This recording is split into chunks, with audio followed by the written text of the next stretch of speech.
And hello, everyone. We are now live on the Fluid Voice. I am your co-host, Eliani Clark, and this is going to be episode 7 of our show. I am going to be talking with the ever-pleasant Jen Aldridge from the ACA. And as always, I am very, very fortunate to be on the show with 3 amazing people. And today's topic, we're going to be talking specifically of secular humanism and trans identity. Now, typically, Jen, I know this is your first time on the show, but we generally like to do introductions. And since you're very, very kind enough to be on our show, tell us a little bit about yourself, Jen. I'm Jen Aldrich. I'm one of the hosts of Godless Bitches on the ACA AEN network with Vila Bianca and Jenna Belk. I also have my own channel called The Atheist Wine Down on YouTube, where it's me drinking wine and ranting about shit. So that's always fun. I'm here today to mainly learn. I'm not a trans woman. I'm not a trans person. I've tried my hardest for years to be a trans ally, and I'm always I want the world's point of view from someone who actually is trans so that I can learn to be a better ally. To help, because I understand that your voices aren't going to be heard, and I understand that I'm in a position for my voice to be heard, to give you guys the stage so that your voices can be heard and your needs can be heard and your needs can be met and your rights can be met. So I'm here to learn a lot today, because I know the social structure of everything is always ever changing, especially now. And I think that's one of the most important prospects in regards to the biggest. See, one of my favorite sayings is the concept of identities matter. And that could be someone's identity in regards to their gender, that could be their sexual identity, that could be their political identity. Everyone's perspective, in my opinion, should be respected and heard. But at the same time, if you don't agree with them, at least approach it at an honest perspective. You know what I mean? Exactly. Real quick, if I can just. So I wanted to also introduce my co-host. So Christy, how have you been doing this week? Have you been doing well? Been doing pretty well. I'm cleaning a lot. I'm doing a lot of cleaning finally.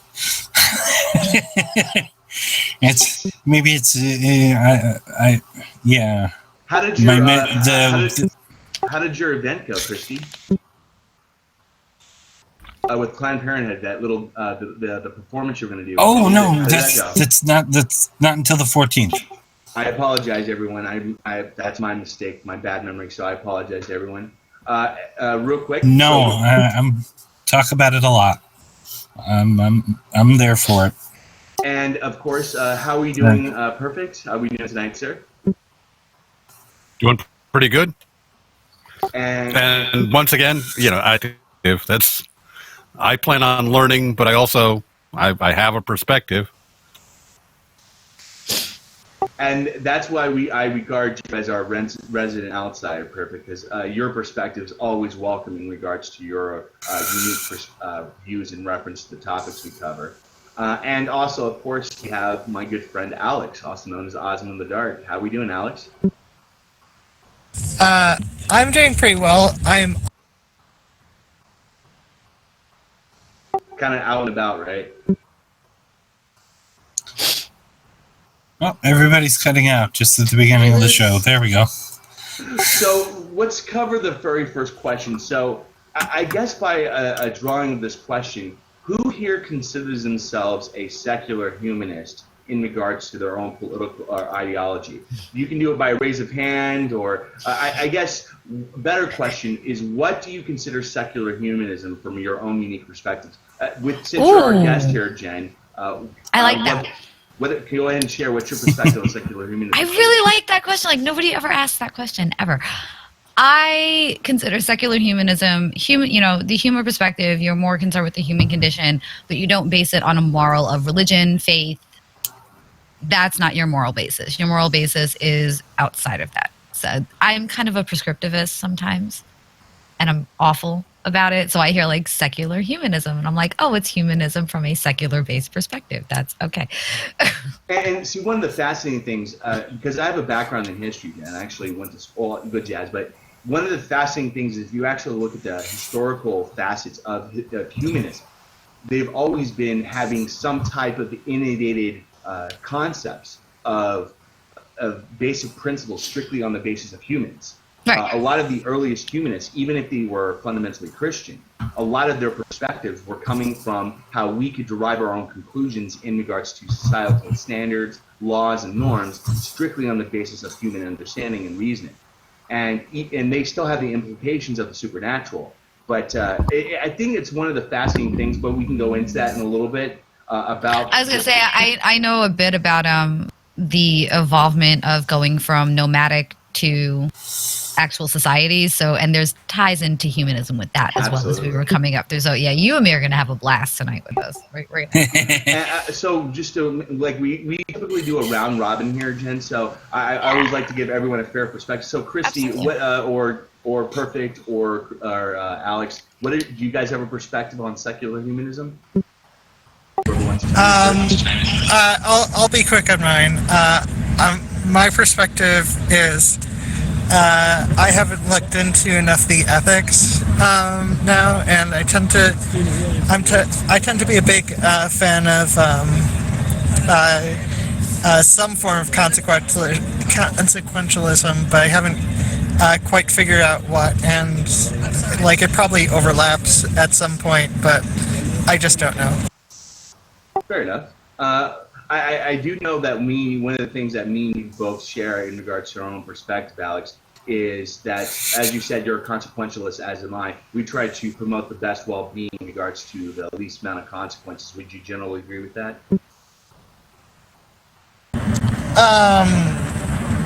Yeah, I tend to lean more towards negative utilitarianism, which is least amount of harm, as opposed to utilitarianism, which is the most joy. But, obviously there are various circumstances where that doesn't work super well. I don't know. I haven't sorted everything out. Understandable. What about Perfict and Christy? Feel free, whoever wants to chime in. Perfect first, Well, because I'll tell. Basically, Please, Perfect. No, please. I'll tell a story like I usually do. okay. Basic secular humanism, and that it's the deriving your morals from a secular source. That however you manage to do that, that's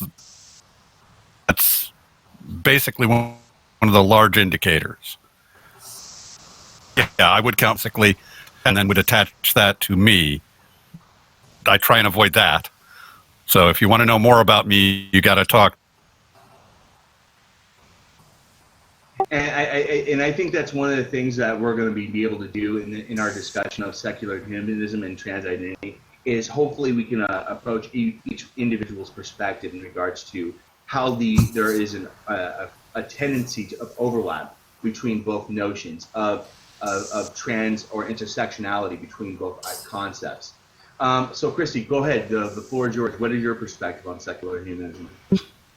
Well, because I usually start with a story, I'll do that. Soon after 9/11, I was working in a warehouse, and one of the truckers started berating a guy in a turban, and just like yelling at him and blaming him for everything that happened on 9/11. Now, first of all, the guy was a Sikh. He wasn't Muslim, but irrelevant. That I didn't step in and say anything, and I just sort of felt stuck there. It was just the three of us in the small room. That I didn't say anything is something that haunts me, and the not standing up for my fellow humans is one of the things that I got from that. That's something I would never do again, is not stand up for my other people. That's funny, Christy. I discovered my humanism right after 9/11 too. Mm. I lived in New York City when it happened. I'm a New Yorker. I lived in New York City, and the day is still a thing for me. But it was how everyone came together, and we kind of looked around and we're like, how do we make sure this never happens again? And I think that's where my atheism kind of started turning as well. My atheism started with that, yeah. Right. Very much so. Yeah, see, I'm actually very embarrassed to admit this, but I didn't consider myself a adherent to secular humanism until roughly a few years ago. I don't know if you know this about myself, Jen, but I'm pretty open about it. So I used to be a reactionary by every facet. I used to be an alt-right, race realist type of individual for many years. Yes, it was really bad. Really bad. That is why I divorced my ex-husband. Well, no, but the thing about it is we can go into it another time, but I had just unique situations that came up in my life that led me to where I'm at today.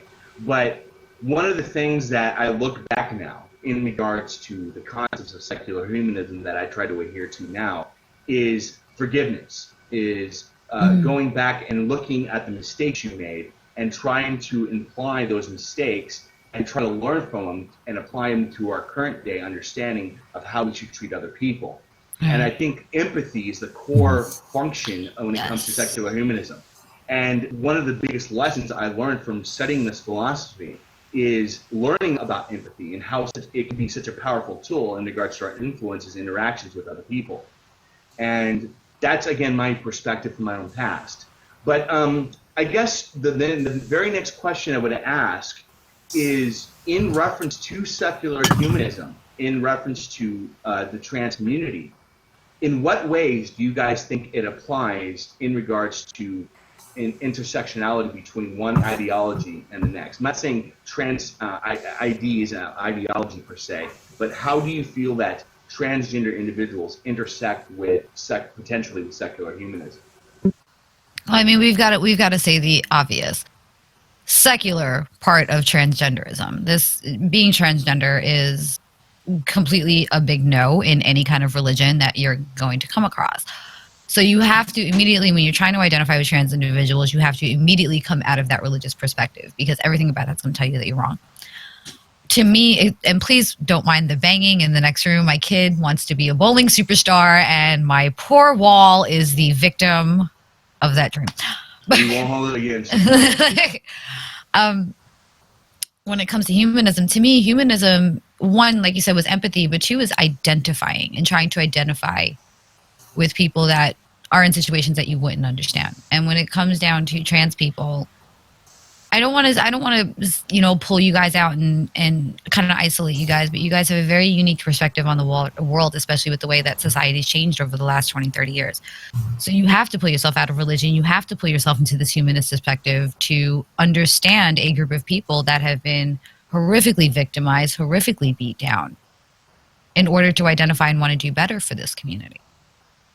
Yeah, and if I can also share, add on to that, and one of the things I do generally agree in regards to your perspective is in regards to someone's intrinsic identity. There is such a massive influx of ideology built around against this form of demographic of individuals.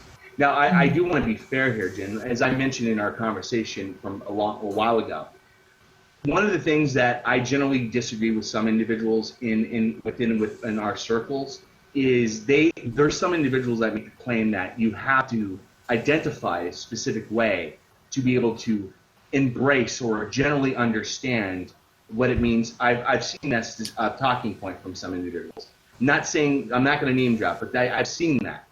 But when I see these comments from certain individuals, I disagree with them.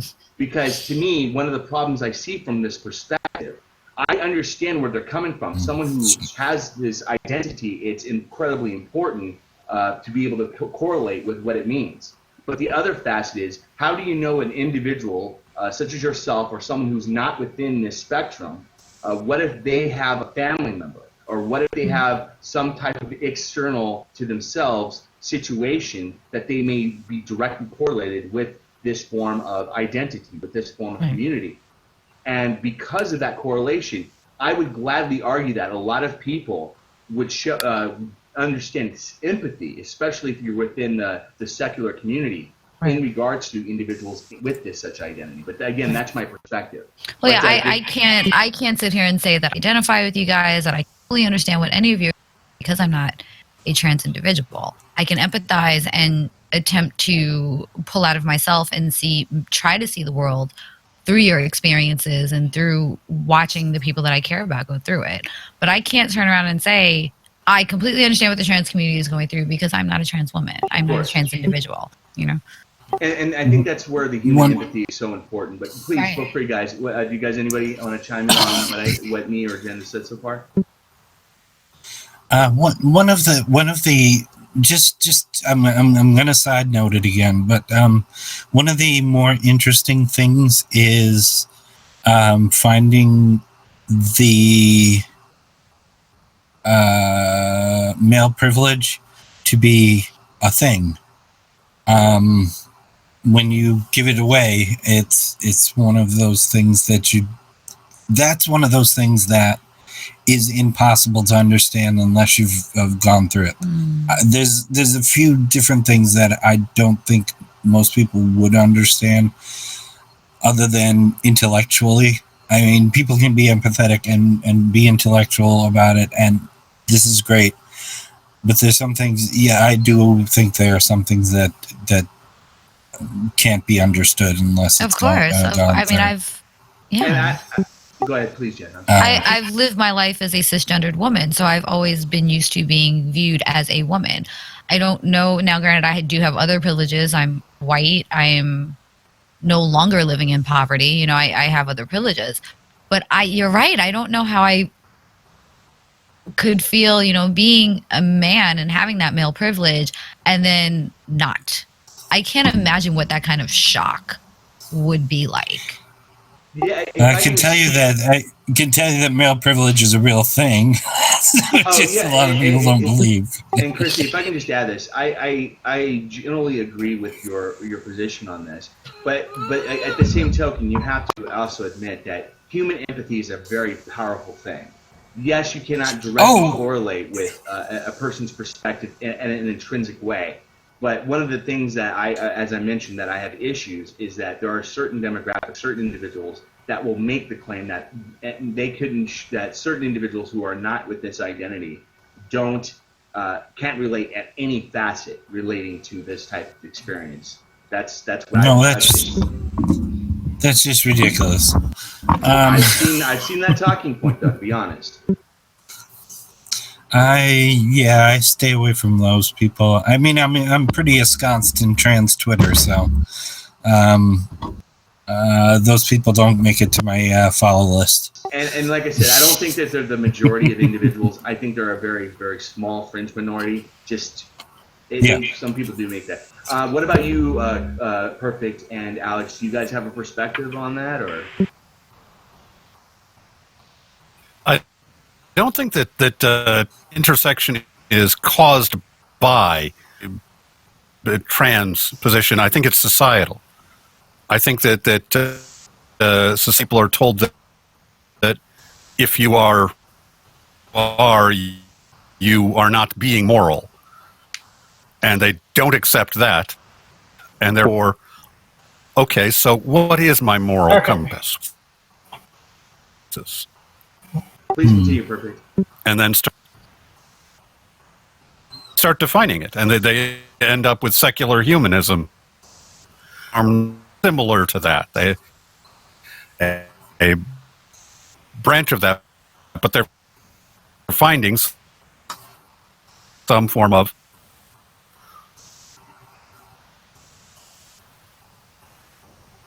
secular moral compass. I do apologize. I do want to apologize to you, Perfect, real quick. You are slightly breaking up. I just wanted to give you a heads up. Yeah, I thought it may have been just me. So. No, I just didn't want to be rude because just in case it caught up. But Perfect, I just want to give you a heads up. So go ahead and try to finish what you were saying, Perfect. I apologize.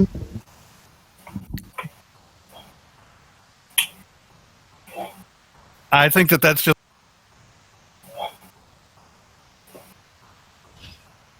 Oh, the joys of live streaming.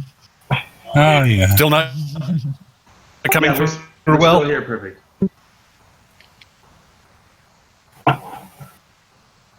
Well, let's be fair here, Perfect. Let's give it a little time to catch up. Let me get to Alex real quick, and we'll get back to your perspective. Okay? I just wanted to apologize real quick of the child and Jen, yeah. Don't apologize. Stop apologizing for that. I'm the one who apologizes on the let's show. apologize for like everything for the next. The wanting to be a 15 bowling minutes. star horrifically backfired on my son's shin. So, yeah. So let's give. I'm going to give everyone a chance to share the perspective. Hello, Alex.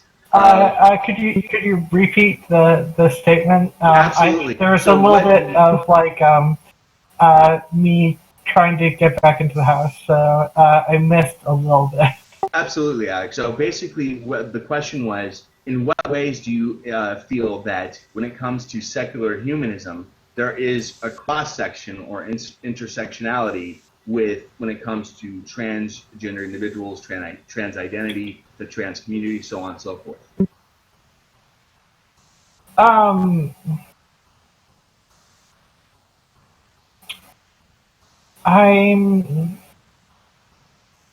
not sure. I mean, at least in terms of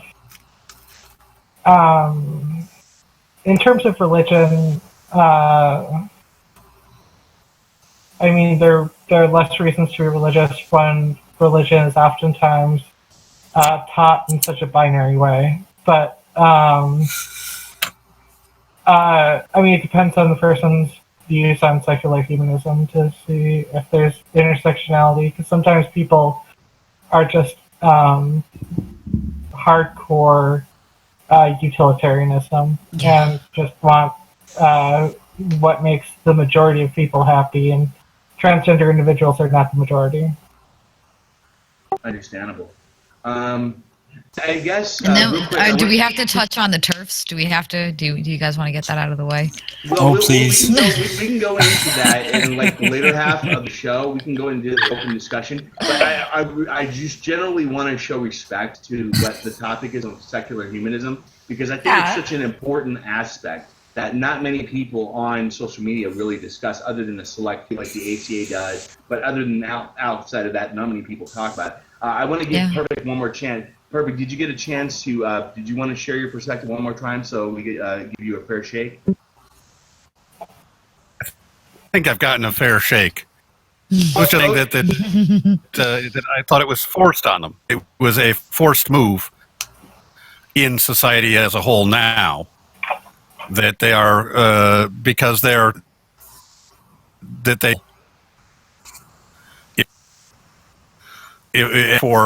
then have to find a system of morality that exists outside of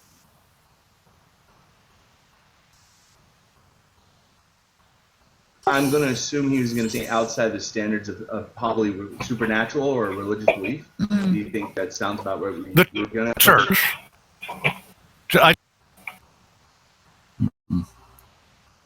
Although, to be perfectly honest, a lot of sorry. Go ahead. To be perfectly honest, a lot of religious people can be secular humanists as well.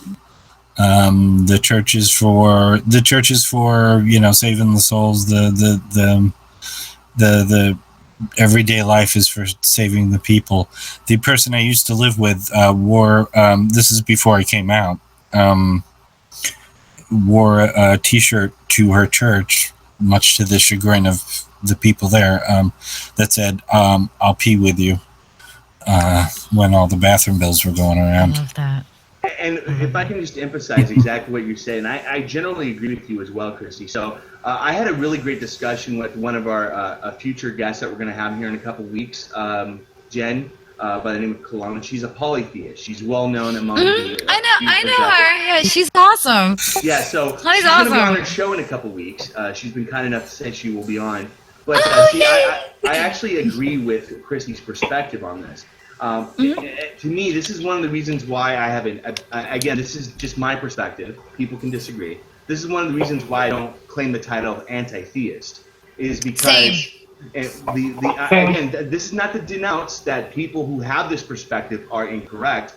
I just disagree with their position, and we can have a discussion on it. But the reason why I don't have this notion of anti-theism is because when it comes to individuals such as that, they're very inclusive. They have, again, belief structures that I generally disagree with, and I will happily have discussions with them on why I disagree.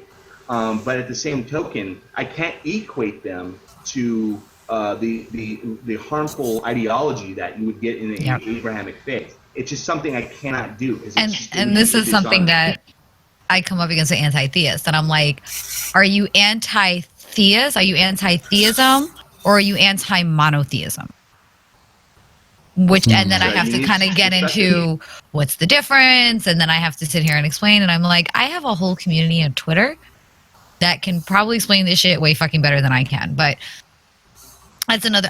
To me, faith is a personal thing. I don't care if people believe in gods. I don't care if the thought of gods exists. Your ability to believe in your God ends at my nose. And as long as you're not hurting other people with it, believe what the fuck you want to believe. I don't give a shit. Yeah, I mean, I agree with your sentiments, but I want to give everyone a chance. Do you guys generally consider you guys, I think that you guys have shared this, but I want to make sure everyone gets a fair chance to put in this perspective. Christy, Perfict, Alex, do you guys consider yourselves like anti-theist for all beliefs in reference to your identity, or do you just, like Jen mentioned, just monotheism and such? But go ahead. Well, me and Perfict need to have a discussion about anti-theism maybe sometime. That's something I would love to see you guys do on, like Christy and Perfict had a great discussion recently. I would love to see you and Perfict have a discussion on this, Alex. But please continue. Yeah, I've just gotten overwhelmed by all this stuff I need to get done. Luckily, things are going to start cooling off and being less stressful soon, so I should be able to get more done. I'm still behind on a video that I've been trying to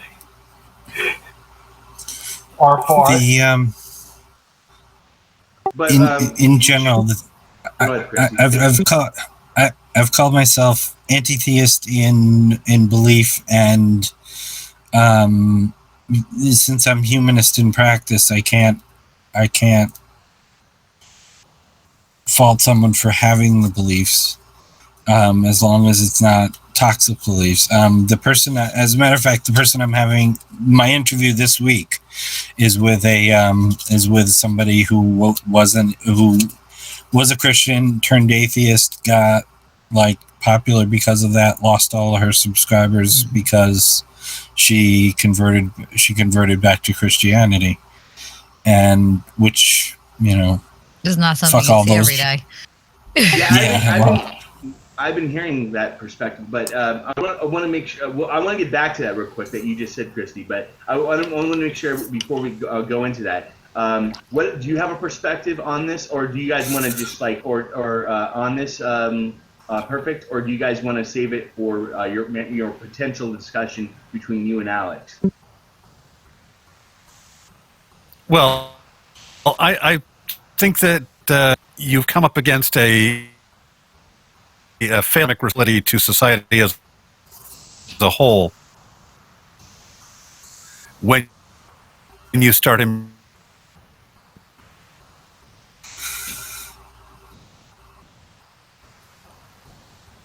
Yeah, we keep losing Perfict. Yeah.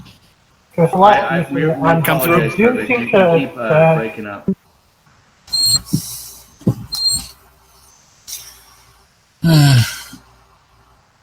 It happens, guys. I apologize. We don't want It's to technology. Yeah, it happens. I had a Okay. signal, but now it's Yeah, so let's be fair. Let's be fair, Perfect. So I would gladly, happily endorse a discussion between you and Alex, because I think you guys would have amazing takes on this perspective that you guys have had earlier last week. We'll just save that for that. Just let me know when that's happening, because I want to reserve the time to put it on like the 65-inch in the living room, like grab food and like Alex, sit and hang out and watch this. See, for me, one of the great things I love about Alex and Perfict for me is a great perspective when it comes to secular humanism and non-belief in general. But Alex has a great perspective as well, coming from her own background. So this is one of the reasons, Alex, I really look forward to that discussion between you and Perfict if it does happen. Because, yeah. Oh, yeah. By the way, I know I didn't get a chance to mention when I started to consider myself an atheist, because it's dealing with getting over here. But that was back in high school or shortly after.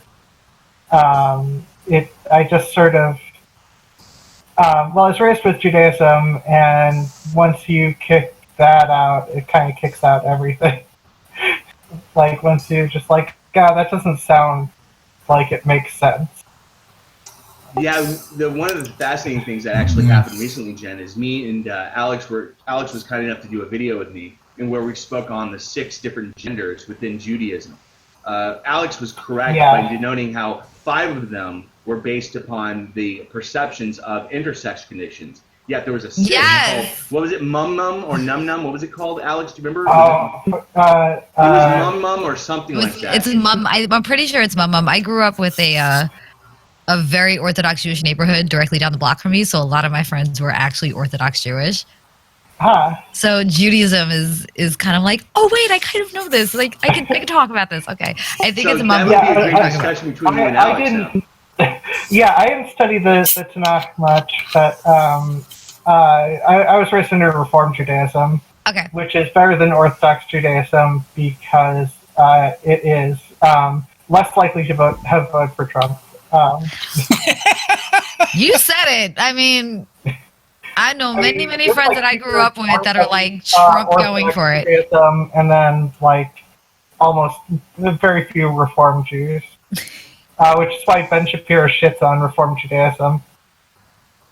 I would actually like to sit down and have a conversation with Alex, hopefully on my channel once I can get the guest thing going, about leaving the Jewish faith, but being ethnically Jewish. How that? I would say culturally Jewish, because my parents culturally, yes, I should say culturally. My dad grew up with Seventh-day Adventism, and my mom grew up with Lutheranism. I thought Catholicism because my aunt converted to Catholicism from Lutheranism. But yeah. Yeah, but that's a conversation I'd like to have is separating, because you can leave the faith. I'm a former Catholic. I can leave the faith, but I'm culturally American. So my culture, with my family, I was culturally Italian. So there was a little bit of faith, but Judaism is so tied culturally within its religion that I've always. Well, yeah, but I mean, also it's different from a lot of America. There's a lot of assumed Christianity that I didn't. My whole family is assumed Catholics, so. I know it. But yeah, no, this is wildly off topic, and we're going down the rabbit hole. I promise you guys I will remember this. I will get back to it. So during the second half of the show, so I'll be happy to let you correlate with that. So I guess my most important question that I came up with that I think that a lot of people will enjoy in reference to this question is when it comes to the notions of secular humanism. I believe that every form of philosophy or ideology can be perfected, could be improved. So from your guys' own unique perspective, what do you feel would be appropriate measures or steps that can be taken when it comes to the philosophy or the ideology of secular humanism to possibly, not saying this is not the case today, but possibly improve its treatment? Again, that sounds like with bad connotation, but more like its basis of transgender individuals in regards to their identity. What ways do you guys think is a way that secular humanism can be better inclusive toward those type of individuals? Listening skills. Fascinating. We're it's a really weird time in the US right now. You know, you've got two very polar opposites absolutely like Hunger Gamesing each other for human rights. And it's created this immediate defensive need to scream and be heard. And no, because a lot of us feel I am a member of the LGBT community. I consider myself queer in my sexual identity. So a lot of us are feeling like our lives are on the line at this point. So everyone's just yelling and screaming, trying to get heard. And then it's turning into well, they're talking about my life this week, so my life is more important and you need to be quiet. We need better listening skills. We need to be able to sit down within our own community. One, kick this, if you're not with us, you're against us, fucking outrage brigade bullshit. It's bullshit. Yeah. We're not all going to agree on the same thing. We're fucking human. We're human. And if you lock yourself inside this echo chamber, what are you learning? What are you learning? If you're surrounded by a bunch of yes men that are going to, crawl up your ass for every fucking idea that you got. We need to learn how to listen to each other better.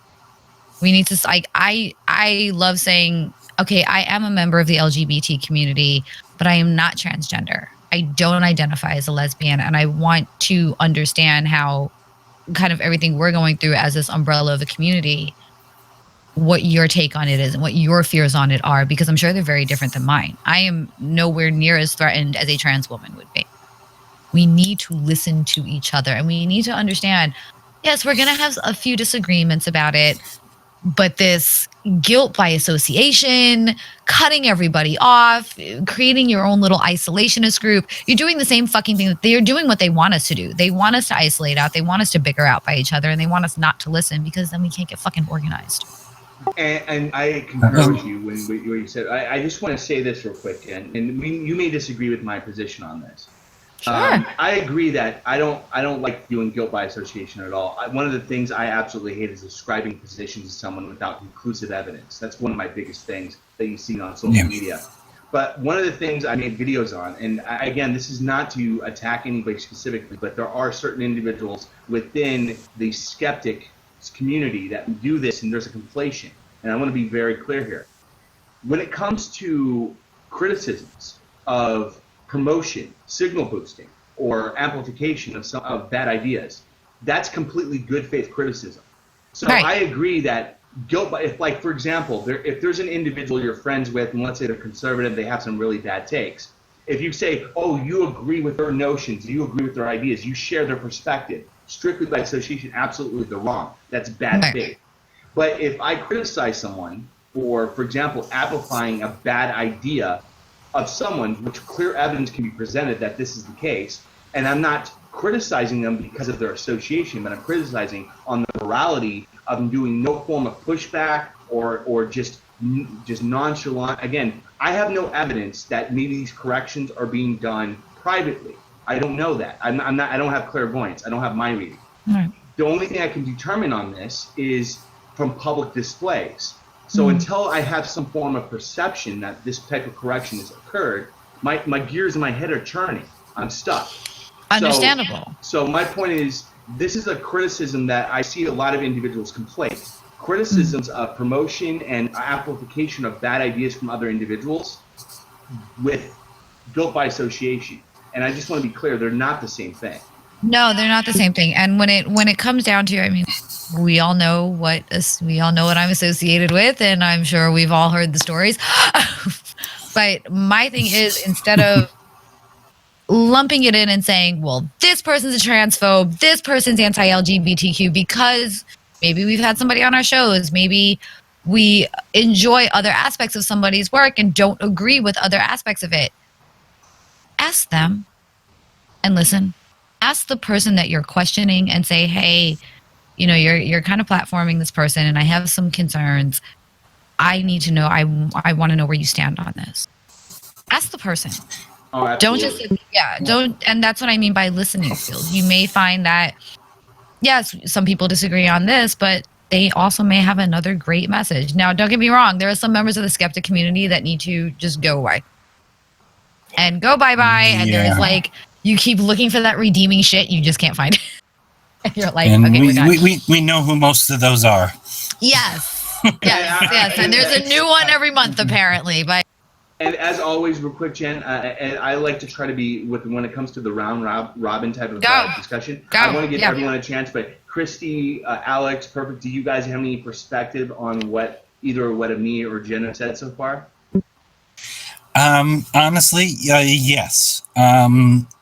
One of the things that I found, and I'm an outsider by trade anyway.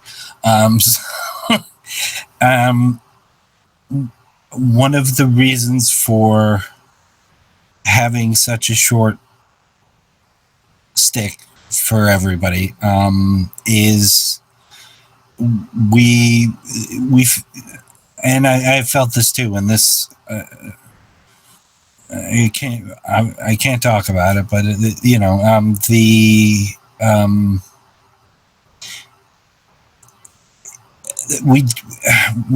we start to come from a position of not trusting anybody because it's hard to know who to trust. And when even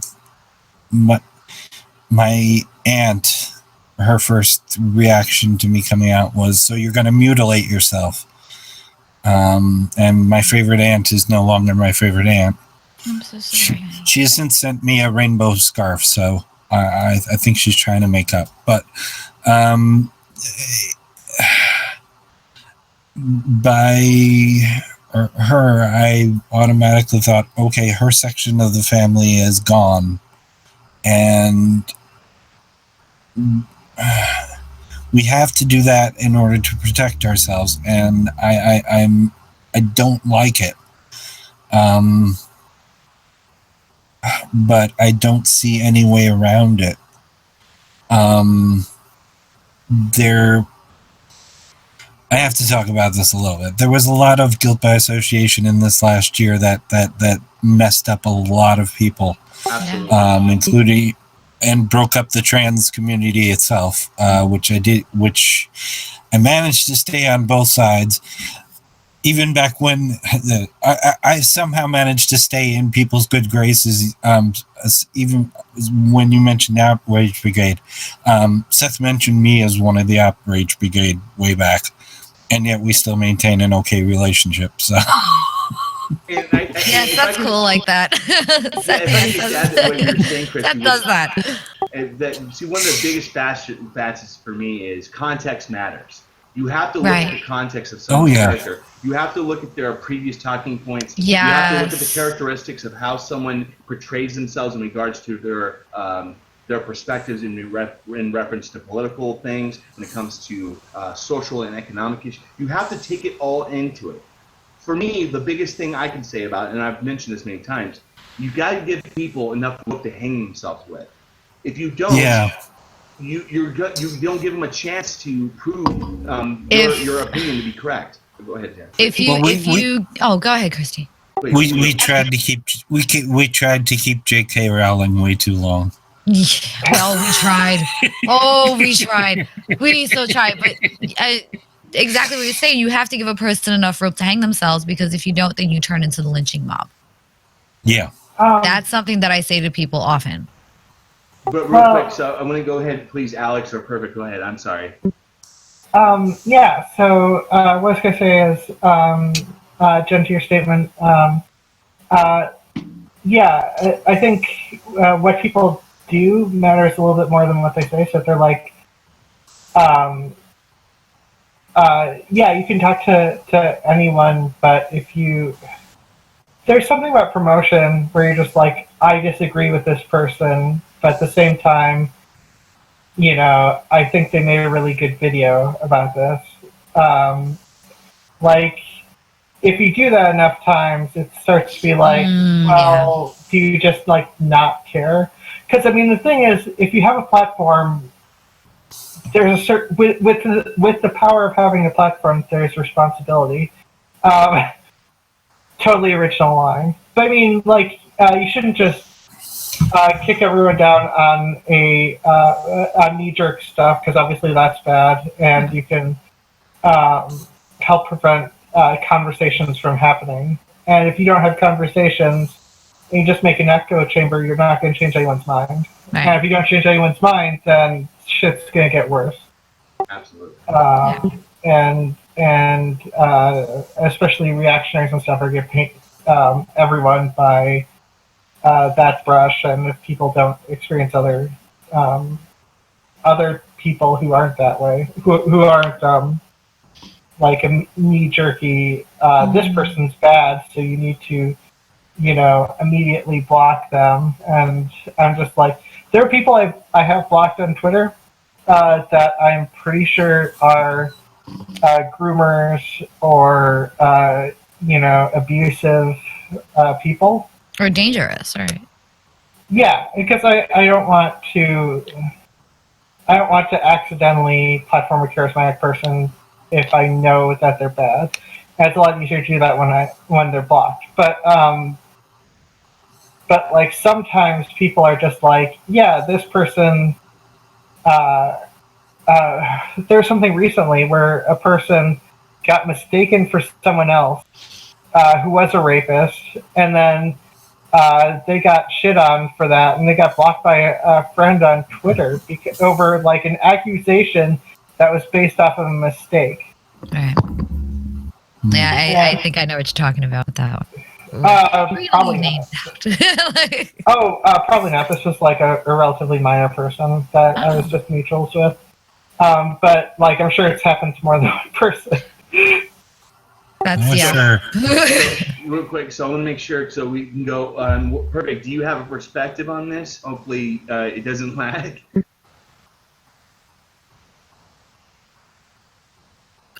I think we're off using smoke signals at this point. Oh. I'm so sorry. Perfect. You want to try? I'm on Discord.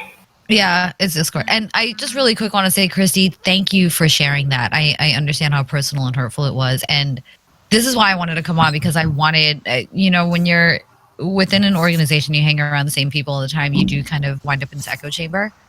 And I never want that to happen. So that's why I wanted to come on tonight. I wanted to hear these different perspectives, and I want to grow myself from it. So that with what both Christy and Alex have said, I'm like going to go back and do some like hardcore thinking on my position now. And this is exactly, again, that's another thing I think we need to do in the secular humanist community is, you know, the woke, you know, we're so woke. And a lot of the time that digs our heels in the ground and we're like, no, we're fucking right. And that's it. And there's not a lot of room for growth. You know, you think, okay, I'm woke to all this shit and yada, yada, yada. And I know what I'm talking about. And this is my position, and boom. So kind of like to add on to the, like, I'm going to share my unique perspective on this. Jen, you can disagree. I don't know. See, one of the things I have issues with is the designation of people who are woke. And here's why. To me, you've heard the term, I say it in a totally joking way. I know you are. But see, I want people to know this, and I try to explain this as much as possible because it's incredibly important. The reason why certain individuals, not you, Jen, specifically, but general other people that use pejoratives such as woke, SJW, such, I want people to, I don't think people tend to understand that people that use these labels, this is a form of deflection. This is a form of way for people to bat away and use as a scapegoat. Oh, these are just insane people, so I don't have to listen to what they're saying. And it's a form of deflection from actually trying to shut down discourse. I have a lot of mental illness. You should listen to what I say. Don't promote ableism accidentally. I mean, I know that's their attitude. I know that's their attitude. Sorry. No, it was hilarious. Don't be sorry. Hilarious. No, but like, and that's why I started embracing titles like SJW, because I'm like, oh, Kyle in the MAGA hat and, you know, my dad will sue you shorts is going to use that against me. So yeah, fuck that. That's what I'm going to be. Yeah. SJW is in my channel description. It's on my Twitter description. Yeah. And that's actually where it came from. I didn't want to subscribe a label to myself. But then I started seeing all these fucking my dad will sue you khaki wearing motherfuckers being like, these fucking SJWs. And I'm like, well, now I'm going to fucking use it to piss you off. Now you're going to know exactly who the fuck you're going to target, Tyler. But I do want to mention this. Well, I overthink things, so I'm concerned about that shit going circular and then bouncing back and continuing to escalate. I absolutely agree. And here, let me just say this. And now we're at the Nazi punching argument. Look at that. No, but you can punch Nazis. Well, this is actually something as long as no one catches you, you're good. Jen. But this is something that, in regards to, I did a lot of research on the actual origins from my own past as an ex-reactionary and ex-race realist and stuff. Based on my experience in this community, and as a member of that community, I will tell you this. This is again based on my perspective, but the description of SJW is a derivative of cultural Marxism. I don't know if you know that or not. Really? Yes. Even a better way to piss off the right. I'll go over this with you at any time, but the term SJW is a Nazi terminology from the past based on the Jewish conspiracy of social justice mixed in with keyboard warrior. And I'll be happy to link you all the sources on that. I've shared this information. Oh, we need to talk about this. Absolutely. But I want people to understand that if you look at the way people talk about social justice warriors on social media, look at what they're saying. Social justice warriors are communists. Social justice warriors are degenerates. They're doing this. They're trying to push an agenda. Have you noticed that there seems like some type of correlation between that rhetoric and correlation? They control all of media exactly. And to push their agenda. Let me know if it's have you heard that before, Jen, in regards to it? Well, okay. My family is called one of the alien races. So even the fact that I do identify as an SJW, I've actually had people be like, see, it's that hybrid alien race, and she's one of them, and she's pushing the media agenda. And I'm like, this fucking power is fantastic if it was real. Oh my God, do you really think I'd be looking to infiltrate Fox News if I was this fucking powerful? Like, no. I would be a millionaire with like a harem of beautiful people around me. Like, no. How do you get an application? Jewish. I secretly have all the power. Oh, there you go. I can't even control my cats, you know? Like, how does one get an application to the Illuminati? Because that looks like one sweet gift. I didn't even know I was a part of it. I was just like, wow, thank for, you know, kind of banging the right people. And now I'm like the super elite with eczema, thinking it's scales, you know. What was that recent comment that someone made on the ACA on the show about the circle of atheists? Or what was it? What was that? The inner circle. The inner circle. I remember that. That was hilarious. I forgot. And I'm like, the inner circle consists of us sitting there hungover eating fucking cold Domino's pizza. Like, it's not this, you know, like, we don't have rituals or anything. Our ritual is like wine. I'm pretty sure that me and Perfict Papa John's is better tasting. I know he's a terrible the person in charge is a terrible person. I think we think it's a cat. We think it's a cat that's in charge of the atheist inner circle because none of us can get it together enough to actually lead this shit. No, but the really funny thing is, me and actually Perfict for joining the inner circle. Must like cats. No, but actually, the inner circle can be found in the back index of your.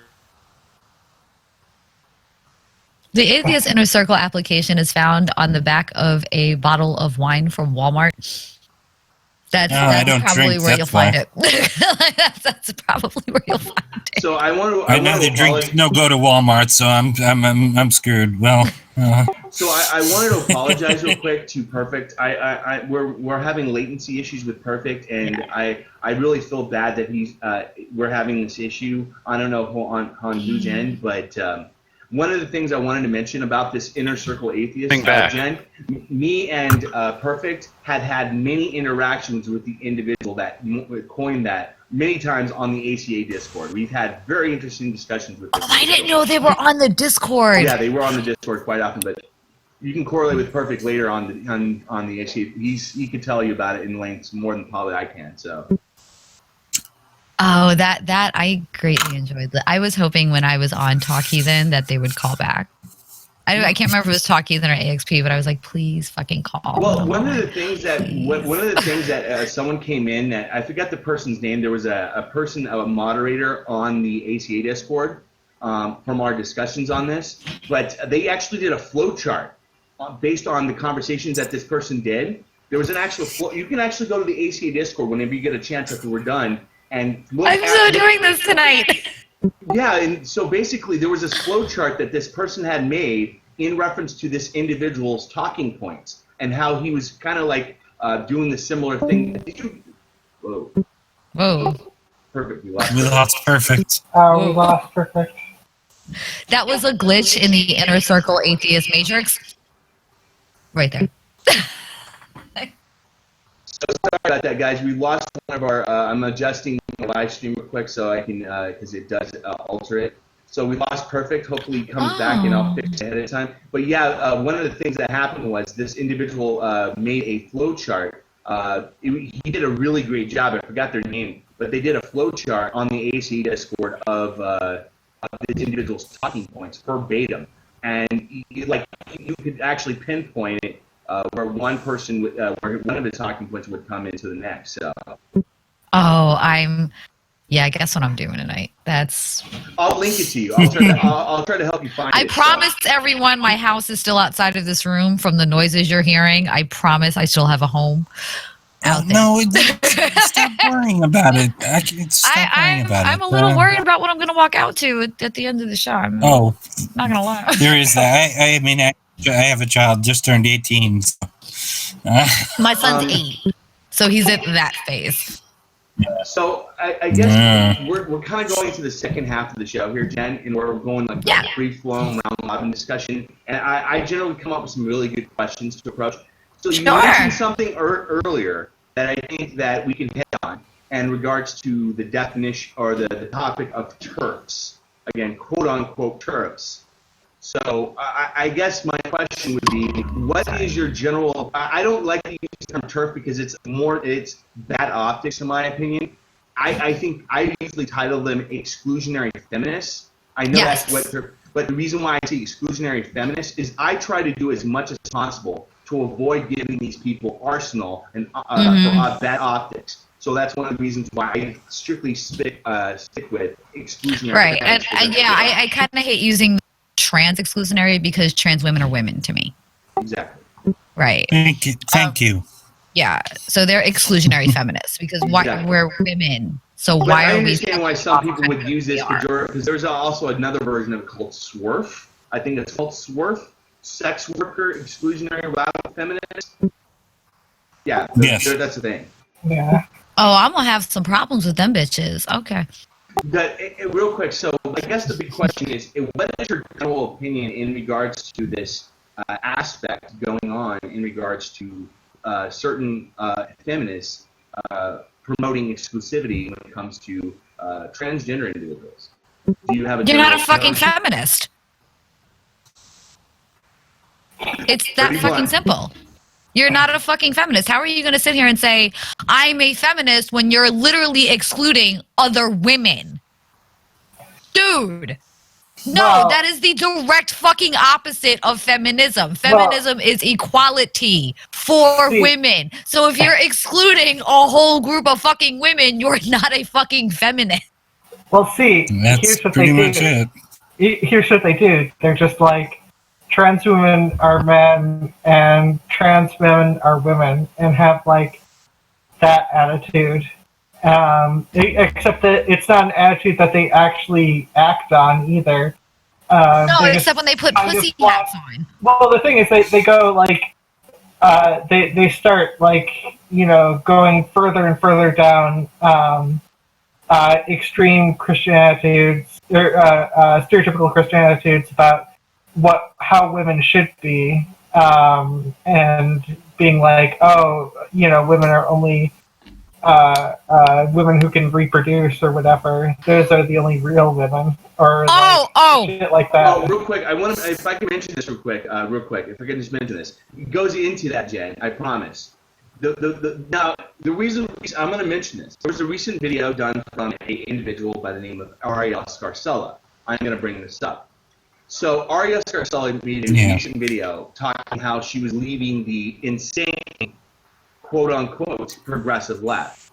Now, one of the things I did a response on in reference to this, and the biggest issue I have when it comes to these individuals, these exclusionary feminists, is they tend to conflate biological sex with gender all the time. And one of the things that I don't understand with this conflation is they are saying that concepts that we typically align toward masculine and feminine are intrinsic to biology. And I'm like, how do you biologically determine a dress? How do you biologically determine earrings, makeup, and things typically associated in a culture to be feminine to the biological? How do you assign that? And that's a You can't. What was that? The thing is, the brain is biology, and to ignore that and have some kind of weird dualism where you don't have to acknowledge us, I don't understand the brain. I mean, if the brain isn't biology, then I don't know what is. Well, the thing is, it's not. I mean, the general movement isn't about biology. It's a repackaging of conservative Christian beliefs to the extent where they'll like attack cis women as possibly being trans women. Essentially, attack the concept of like a butch lesbian. Say that like they say they're against. They don't have a problem with like gender non-conforming stuff, but like also, don't be too masculine, otherwise you might be a trans woman. Which is essentially, Welcome back, Perfect. Welcome back, Perfect. So I want to touch on the you can't be a real woman if you have children. I fucking love those bitches. I love them because they get on this whole thing with me and they're like, well, they're not real women because they can't, they don't have the right reproductive parts. They can't have babies. And I'm like, well, I had a hysterectomy. So did I lose my womanhood? Am I no longer a woman because I don't have a fucking uterus anymore? And then they backtrack really quickly. And they're like, but you did at one point. And I'm like, but what determines reproductive parts? Every human being has reproductive organs. You're just the one assigning labels to it. And they backtrack really fucking fast. I'm like, so am I not a woman? Yeah, well, the thing is they backtrack to like insane degrees and make millions of exceptions to their thing, because like it's just like, for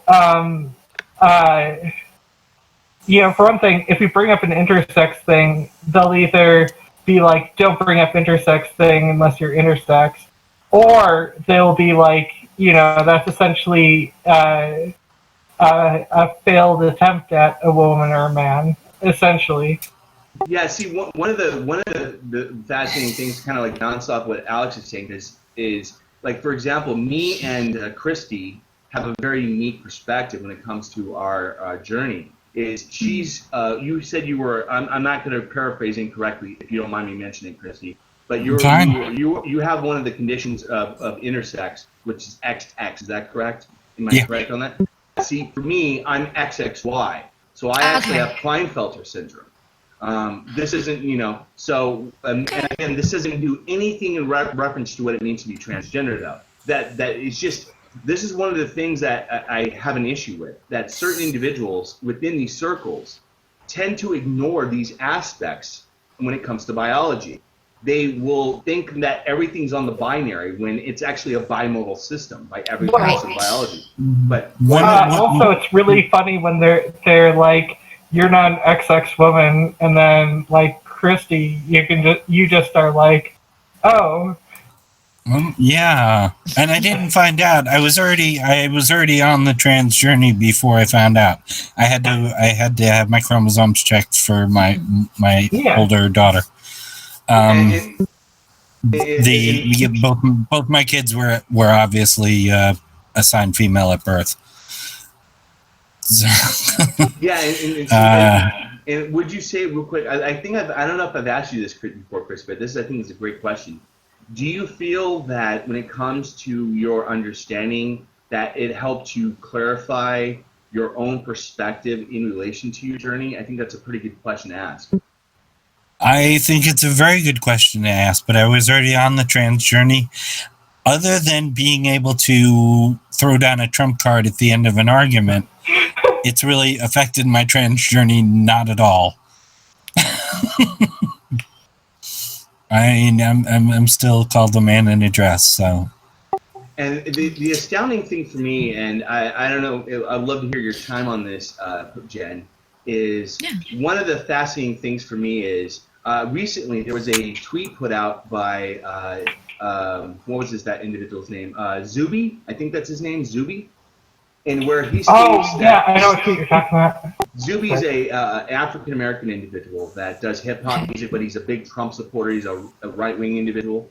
But one of the things that Zuby put out in regards to his comments is that women, if you want to attract men, you should have long hair. Okay. Yeah. Well, I was going to put it up anyway, so. No, but here's the fascinating thing. I got my hair short so I can attract more women. No, but here's the fascinating. Well, here's the I have a partner right now that would wholly disagree with that, but sure, okay. He's probably watching right now. But here's the fascinating thing about this, Jen. In regards to my own background in history, one of the things I love is looking at the cultural significance of each concept of gender in reference to each culture. If you go to Samoa, the islands of Samoa, for thousands of years in their culture, it was actually considered up until the 1840s, if you had long hair as a woman, you were considered masculine. Yeah. And it wasn't until colonialism kicked in, Correct. Christian and Catholic colonialism kicked in, that set these gender standards. Exactly. Right. And women need to have long hair. I'll share you the tweet so you can see that I'm not taking them out of context. I have a partner who would I have a cis male gendered partner who would wholly disagree with that. I think Molly Ringwald is my forever crush, and she's never had long hair. No, she hasn't. Oh my God! I just had this realization as an '80s baby that Molly Ringwald never had long. She never had, and still does not. This is what's going to keep me up at 2 in the morning tonight. Like, when you're laying in bed in the morning. There was another actress that I can't ever picture with long hair from the '80s. What was her name? Ali Schneedy. Yes, she always had short hair, and it was always like that perfect pixie. What's that? I was thinking about Annie Lennox. Annie Lennox too. That's another individual that's never. Annie Lennox was definitely one of my exploring my sexuality people. And she's hot. She's a great. I was gonna say she's a great person for that, but that's a weird statement. Annie, fuck! I had to be like 6, and I was like, okay, looks like I have to sit down with myself and decide. I don't even know what gender is, but I know not something that was talked about in my extended family. So let's go explore this. It was Annie Lennox and Tilda Swinton. With me, it was Molly Ringwald was important, but it wasn't so much because I looked a lot like her. And somewhere when I was thinner, I looked a lot like Bowie too. No, but you so do. Go figure that one. Yes, you do. So one of the next questions. One of the exploratory. Do I want to sleep with her or do I want to be her? I want to be her. Yeah. Oh, I've had that with a few partners. If you go on my Facebook, my banner is actually me playing guitar at a show and with a Molly Ringwald cut. Yeah, we could probably do a whole episode on celebrity we don't know if we wanted to be or sleep with. We could probably do I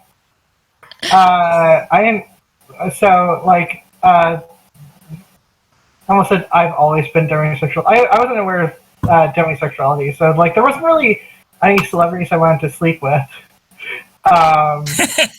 And there still isn't, but like so that was an easy thing of much more like wanting to be. Well, I mean, I had very confused feelings until I realized I was trans. So in like early in my 20s. Yeah. I think that's something that everyone in the LGBTQIA plus community can agree with is that we all kind of come together and sympathize with our confused phase. And like we all just sat there and went like every time somebody talks about their confused. Yeah, seeing Blade was a difficult one for me. It was like, okay, I just want to swim in his vampire eyes. You know what fucked me up?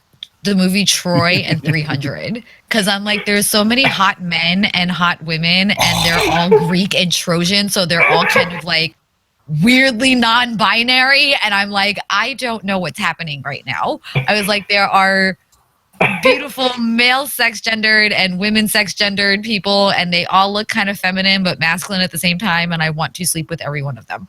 You know what's what one is of the happening? things I don't see. This is a weird thing about me. Is have you guys ever heard of a person named Yul Brynner? No. How about you ever seen the movie The King and I? Yes. The old school King and I. Yes. I think that man is. I'm weird. Oh, like I said, I missed the movie. So he was in cut The out King a few and I, times. He was in The Magnificent Seven. He was in. Yul Brynner. I got to see. I'm old enough. I got to see Yul Brynner do The King and I on Broadway. But yeah, sorry. When it comes to aesthetics, obviously, I am very capable of being aesthetically attracted, although it doesn't mean as much as it means to some people. Right. When it comes to attraction, Brienne of Tarth is. She can Brienne all over my Tarth. I don't even know what that means, but like. You know what pissed me off about that? Now, okay, I am a Song of Ice and Fire, Game of Thrones, absolute fucking nerd. Like I have like I have the history books here. I have like pictures and wine bottles on my fucking like wall. You know what pissed me off? And it was more the writers than it was George R.R. Martin. You got Brienne, who is this amazing badass fucking woman, and she's like getting knighted and she's fucking beating the hound's ass, and like I'm like, yes, strong woman. So what do the writers do? Oh, she's getting too strong. We need her out in a house coat in the fucking snow at 3:00 in the morning chasing toxic dick. And I heard about that. That's actually a good question. So I heard, again, from different perspectives on different videos from certain individuals in reference to the actual producers of the show. And a lot of people are blaming the producers or the directors, whoever the co-creators or the people that were running the show, as the primary reason why the show Game of Thrones just went downward spiral decline. Oh, absolutely. They didn't have material. I mean, fuck it, there's no such thing as a spoiler anymore. But they didn't have material from the book after John died. So they kind of were just off the rails with it. The one thing that they had material for was Euron Greyjoy.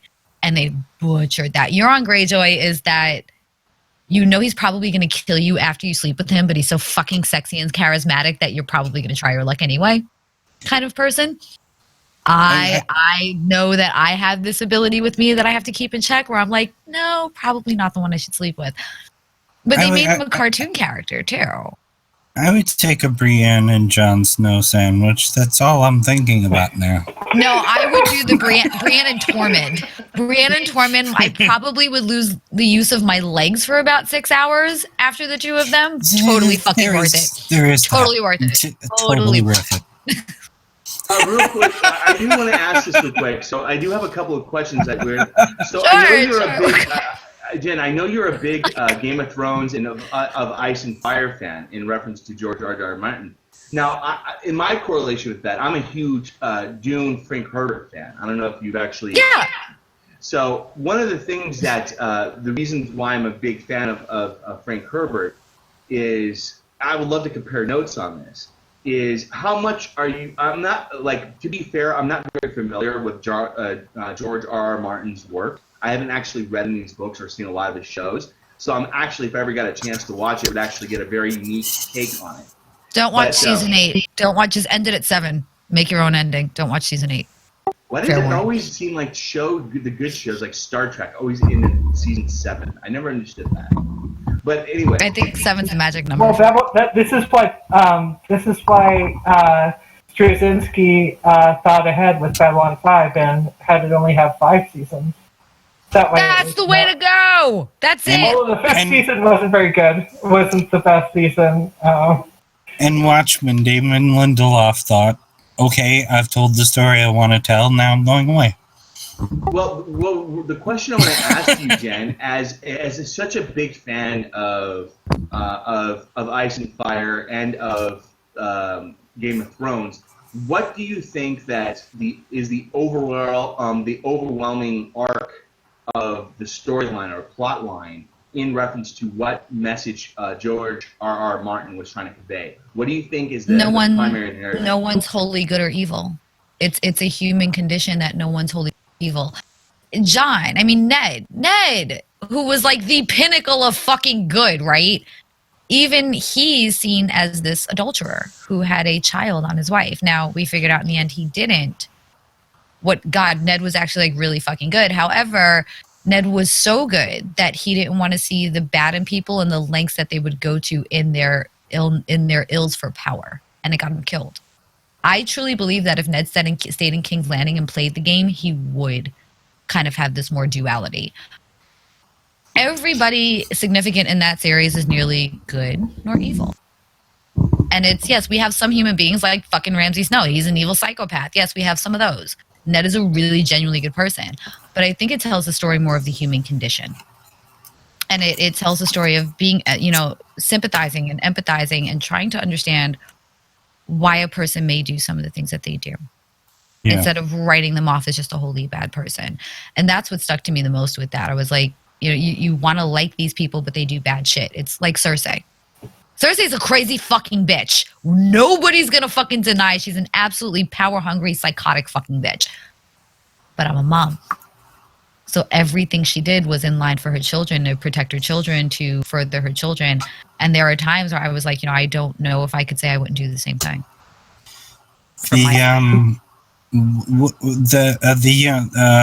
Maisie Williams character, which I'm totally forgetting her name now. Arya.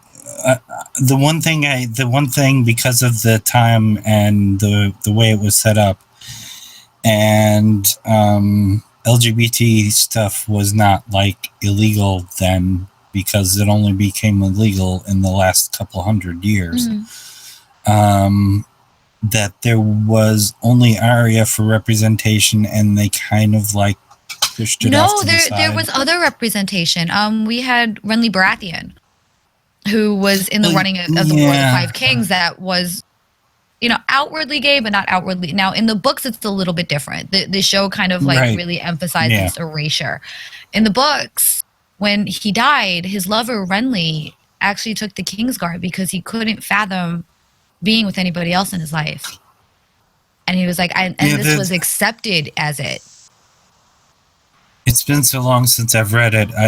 Way back in when I first started in the music business, I wrote a song. With Winters coming as part of the chorus, and because it was a fairly obscure book at the time. So. Oh my god, I would love to hear that. I would.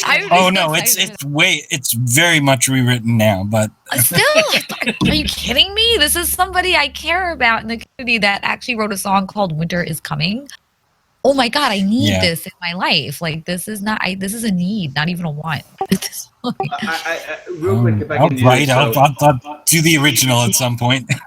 One of the new things I wanted to do in reference to our shows and having amazing guests like yourself on, Jen. Thank you. I wanted to have the opportunity for my fellow co-hosts to pretty much have a chance to ask anything they feel like they. See, that's one of the things I apologize to my fellow co-hosts that I didn't do last week. Is I should have done this, but I wanted to give you guys an opportunity to have, if you have any questions or any positions or anything that you wanted to ask in regards to the guest. So, Alex, Perfict, Christy, do you guys have anything that you guys want to address with our guests? And again, that was my fault from last week.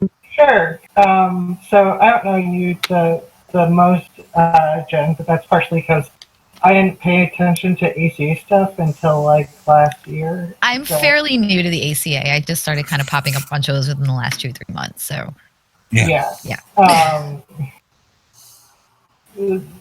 Whatever. There was like a bunch of stuff that happened with the ACA. Like whatever. That's a whole mess. What's your position in terms of inclusivity for some of the more atypical thing, like so like I go shoot by she or they, like I consider myself real flex because like I'm agender half the time, but like what do you consider more or you know atypical pronouns, stuff like that? Like some people are more inclusive than others, some people have stronger opinions. I'm just curious what your position is. Who the fuck am I to tell anyone what they can identify with?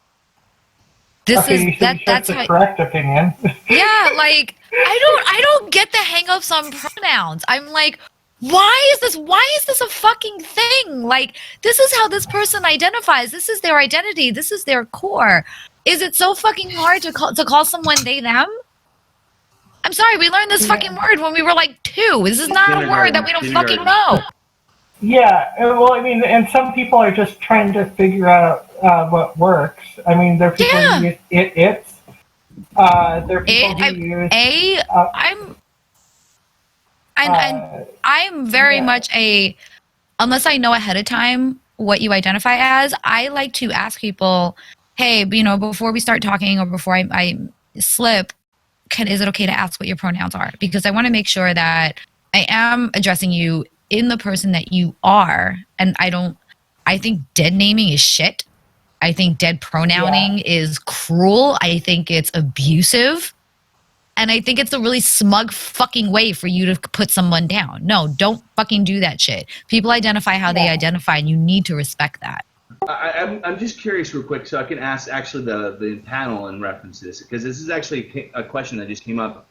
Do you guys, again, this is just me trying to figure out this is a good way, a basis of doing this, but do you guys consider, if you don't know someone's pronouns automatically, like you don't ask, and you're just introducing yourself to someone, is it wrong to refer them as they?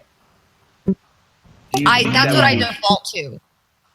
Yeah, I mean, do you guys consider that to be a correct mind frame to have? Like, if they don't tell you their pronouns, do you think it's also considered to be disrespectful to refer them as they? I see they as kind of they is like the word partner for me. It can kind of be like a catch-all for me, and you know, I'll have people, this is, you know, her boyfriend, her girlfriend, and which is why I prefer partner. And I prefer partner when addressing people's relationships because they don't know. They, them can be painted with a much more broader stroke than sex, gender. So there are times where I'm like, I don't know if I can ask this person, so I'll say they. and I'm like, And we're I them. generally agree with you, Jenna. That's Yeah. that's Yeah, really I'm like, Yeah, I mean, that's how the English language has been used. That's it. They, them is used if you don't know a person's right. gender. You're supposed to use they, them. Right. I mean, and obviously, just because it has been used, like some people might not be comfortable with it, and they can say it, but like, it's one of the terms where it's one of the safest. I mean, you could also go the other route, because usually if I'm talking to someone, I'm not using that person's pronouns. See, and you could do it without using a single pronoun, like that person or stuff like that. Right. But like, yeah, yeah, there's a lot of me just sort of playing things by ear. Yeah, you Unless guys I'm have to told. understand. Oh, I'm sorry, because I'm older. I'm the older end of millennial, so it's my end of the Wait, generation. how old are you? Or Oh, you don't this have is a to say. fun game. Wait, this is a fun game. Guess. I love this game. Let's guess. I love it. 34. 32. Well, you said that you're the older end of That's why I said millennial. 34. 36. I'll be 38 in June. How Okay. Oh, I was about How to old, get Jen? 37. I'll be 38 in June. You're Okay, so you're- older than me. Wow.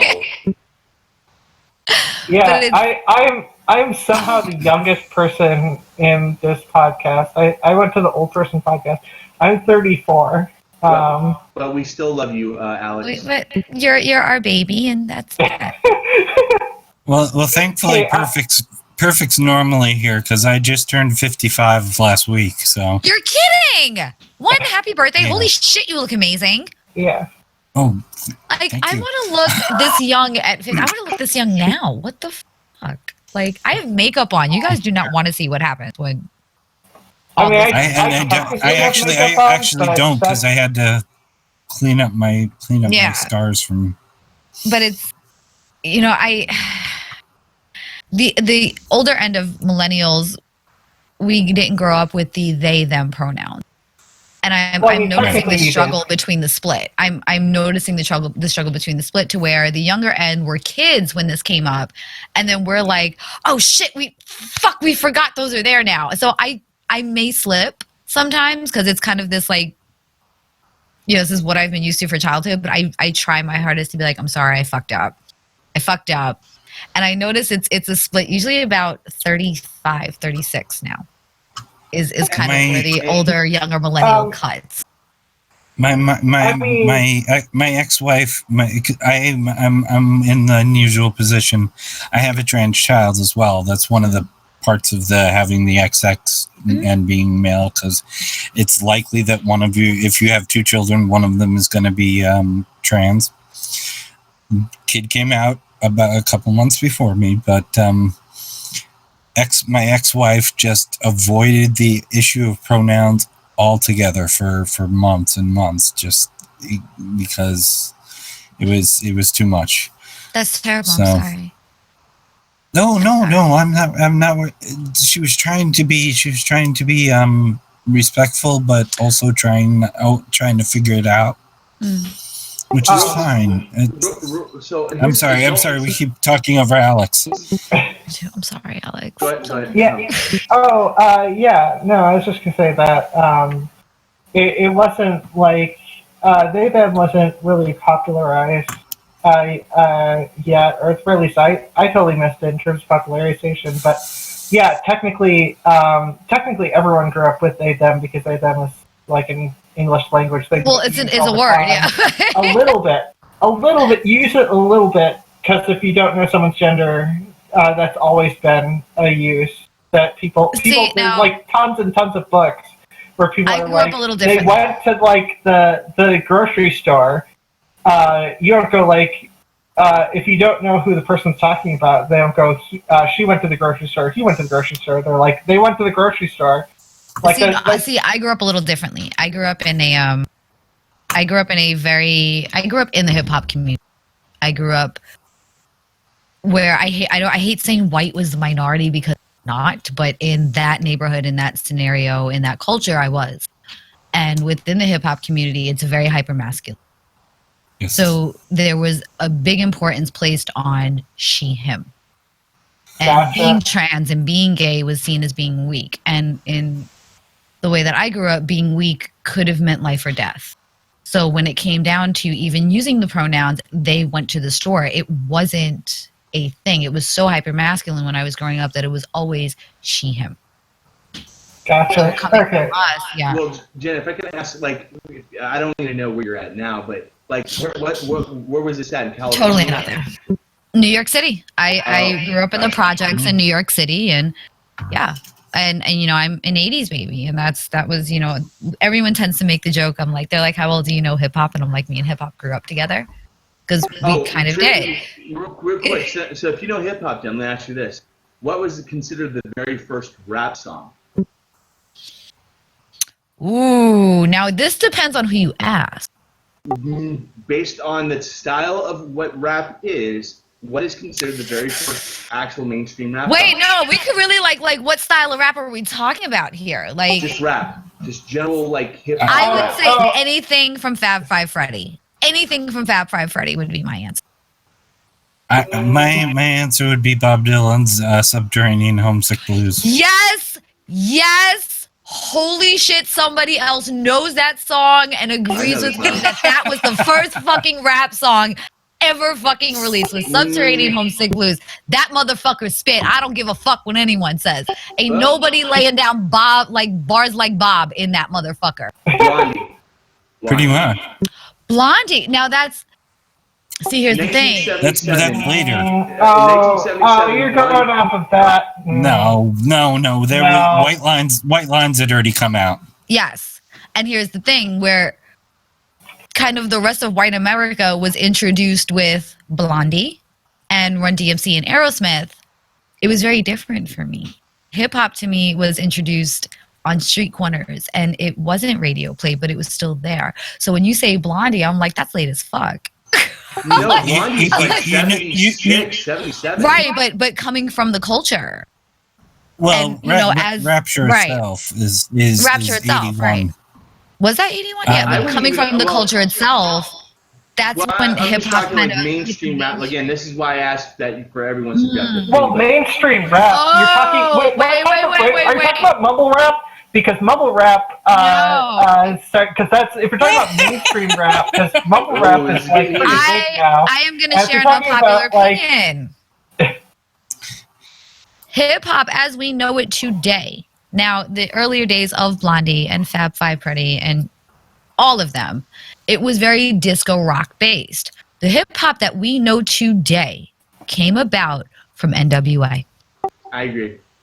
Yes. Fight me on this shit. Fight I me, will not. bitch. I will not Okay? fight you. No, I'm not going to fight you. I actually agree. I will with you. not. Fight me. Like, Of, fuck the of pussy course, there's now. always fight.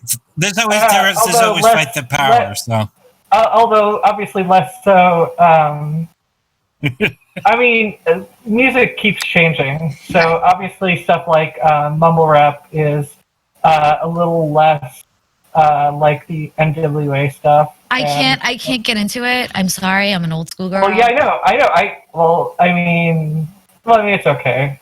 Like I actually sat down. I was talking to my nephew about this. My nephew's a big new school hip hop head, and he knows this shit. I mean, fuck it, I'll give it to him. But he's like, so what's the difference between your music and my music? I was like, my music's drug dealer music. Your music is drug addict music, sweetheart. That's the fucking difference.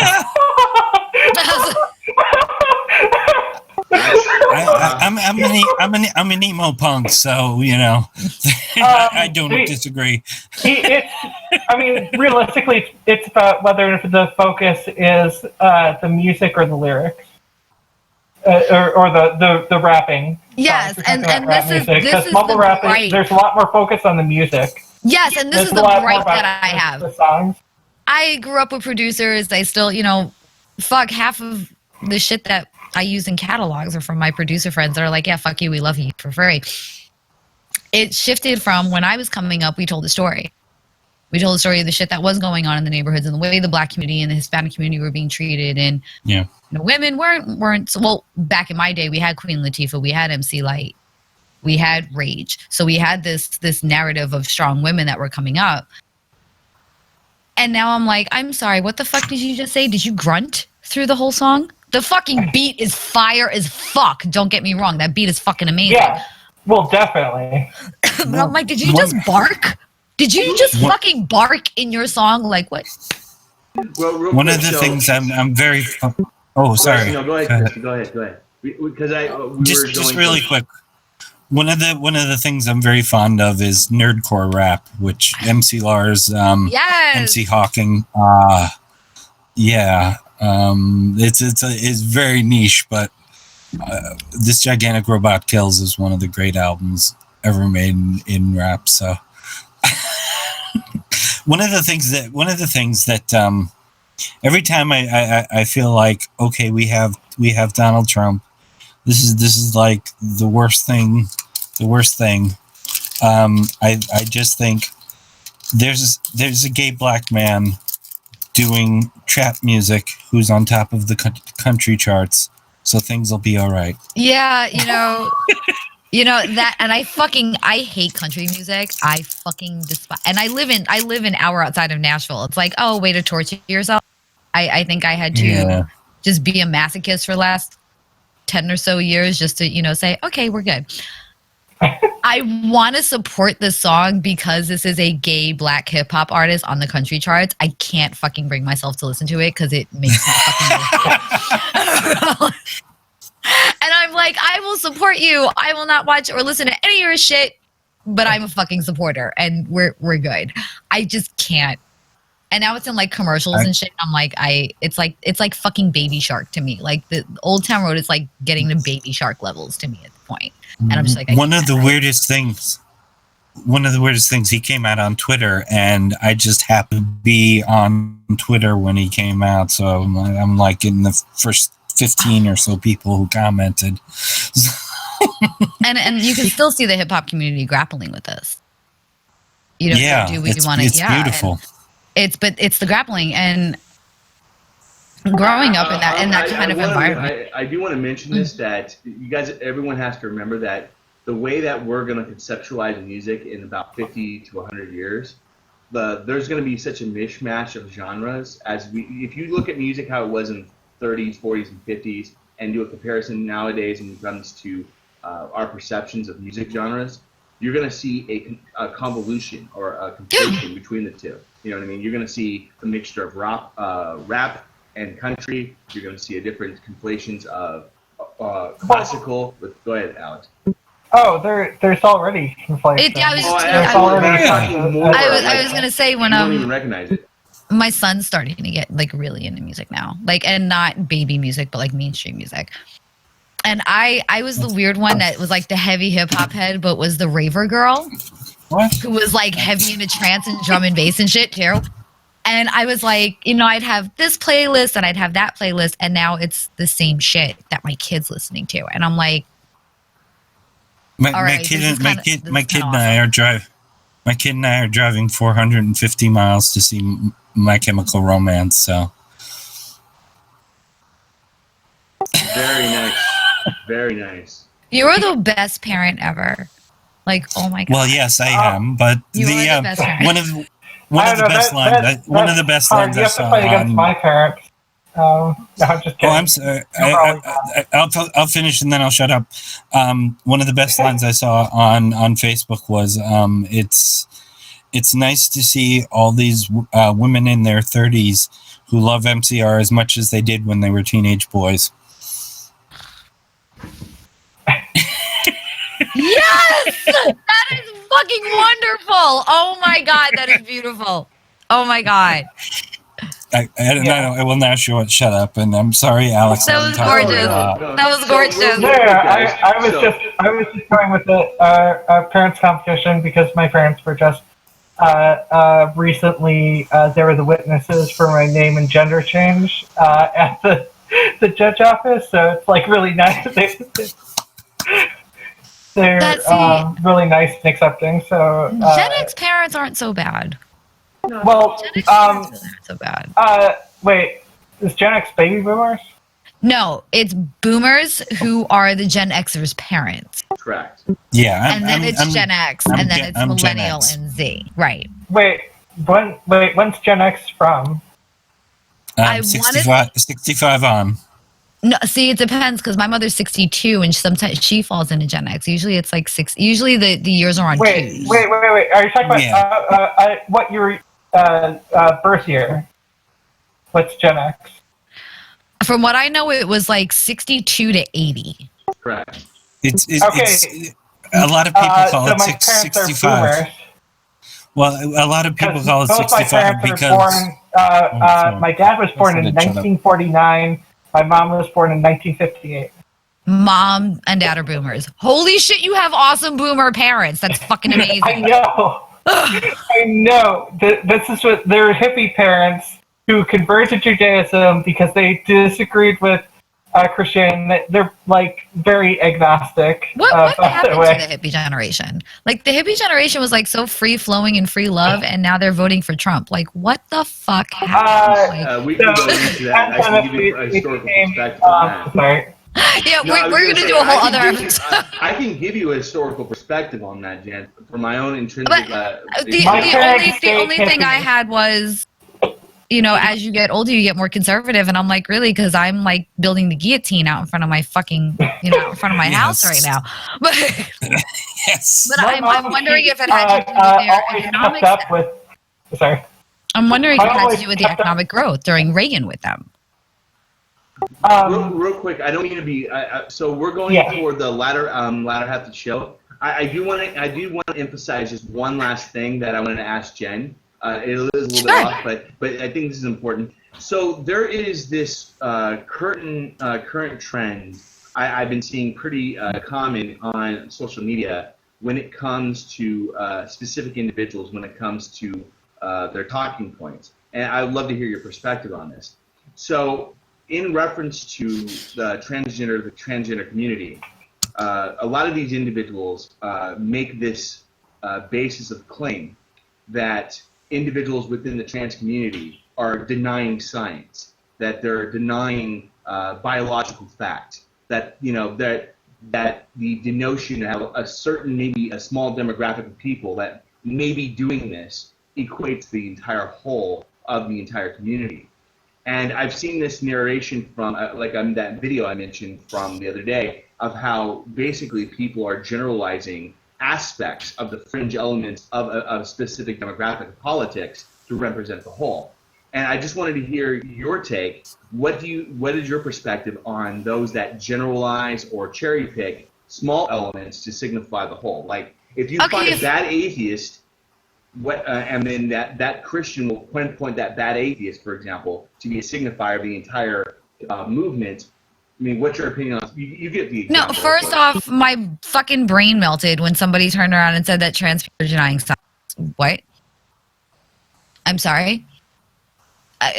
Do you know what science is? Like, did you miss this whole fucking section of your education? Because now we're finding out that biological sex, born sex, is different than fucking. I'm sorry. It's a hill to die on for me. Like, jeez. I lose my fucking shit with it. You have to understand too that just because we're atheists does not mean we give up the traditions of faith. And that's Absolutely. A big thing that a lot of people have hangups on with atheism. All atheist means is that we don't believe in gods. We don't believe in higher powers. I see a lot of the time cherry picking in the atheist movement, which is a, fallback from fucking Christianity. I see a lot of hero and God worship in the atheist community that people who are coming out of their faith need to cling to kind of feel better about it. But yet they turn around and they're like, oh, but these Christians are cherry picking this. No, stop that shit. Stop that shit. Now, I'm not going to sit here and say I subscribe to every fucking facet of atheism plus, because I don't, because there's some people I don't agree with. But you have to be able to sit and look at both sides. This is the part of everyone wants to claim, I'm a fucking atheist skeptic. Well, be fucking skeptical. Don't sit here and say this one thing makes sense, so I'm going to stick to this and then deny everything else. This is the same shit that Christians are doing when they're talking about gays being married is against Leviticus while the bitch is eating a fucking bottomless goddamn shrimp buffet at Red Lobster is sitting in a fucking poly blend after she just got her fucking hair dyed. Like, no. Yeah. This is the same thing. And we need to start calling out fucking members of the atheist community on this shit. We need to. We don't self-police often enough. I laughed so hard that I couldn't talk because they made me bust up real quick. Because that's like the epitome of what fucking Kim Davis is. Like, I literally smelled the fucking shrimp parmesan sandwich on this bitch's breath as she was like denying signing fucking marriage certificates. I'm like, first off, Kim, I know that's Walmart hair dye. We know. Bitch, we know. And we know that shit is a poly blend. So please knock off all the bullshit. Like, no, we ain't doing this. We need to start self-policing in the atheist community when it comes down to people who are cherry-picking like this, who are digging their fucking heels in the ground and calling themselves skeptic. I understand that this is a small community. I understand that leaving your faith and then coming into this community and having that fear of if I speak out against somebody, I'm going to be pulled out of this community. You have to understand that these kind of people are also isolating people in our community. We need to start self-policing on people who are saying uneducated, stupid fucking, what's the word I'm looking for? The IR word that I can't think of now. Things that are creating isolation, irrational and ignorant isolation points for their own ego worship, for their own cult of personality. Yeah, we have to start calling this out. Before we do the wrap up real quick, see, one of the things I want to give everyone a chance to the only thing I would say is, see, one of the things that always sticks to me about going back to the topic of secular humanism. Secular humanism generally promotes a common understanding of promoting the well-being by being as inclusive as possible. The only time that we build when it comes to laws and regulations is only when we have some rational justification for such exclusivity in regards to society. And this is, I think, an important facet a lot of individuals who try to adhere to secular humanism sometimes forget. That's, again, my perspective, but maybe I'm wrong. But anyone else want to share their perspective on what was said so we can do the wrap-up? So I would say that similar things, just because I think this happens with every small community, because it happens with the LGBTQIA plus community as well, where people are called out always because for the fear of, like, well, they helped me find out about it, so I don't want to isolate them, or I don't want to call them out because you don't want to be ostracized. And it works both ways too, because like you don't, I don't know,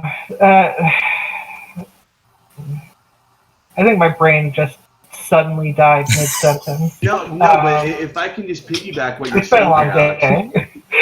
If I could just piggyback what you're saying is, I think you're fundamentally correct that a lot of the people that miss, kind of like missing the mark in regards to in other people's perspectives. Is that generally what you're kind of implying, Alex? Well, missing the mark with other people's perspectives, but also like there are people who are follow cults of personality as well within the trans community. And that's and I think a lot of times like the most dangerous thing is the thing that worries me the most is bad faith allyship, because it's easy to be like to see that get hurt and then not trust cis straight men or just like people outside of your community in general, and that's not helpful for having a conversation. Like you need to talk to, like, I mean, not everyone needs to talk to people, and part of the reason I'm out is because I'm in a relatively safe space, and I want to talk to people so that they have someone trans to talk to. But I can see how easily someone can be like, oh, that person is a great person, get sucked into a cult of personality, and then once they get hurt, like, just start generalizing and not trusting people outside of the community. Absolutely, and I've seen that happen a lot of times with... Sorry, my kids are wrecking my house. So you're saying that... It's okay. Oh, you're saying that people in the trans community can show the whole spectrum of human foibles. Yeah. Me especially. Who would have thought? Who would have thought?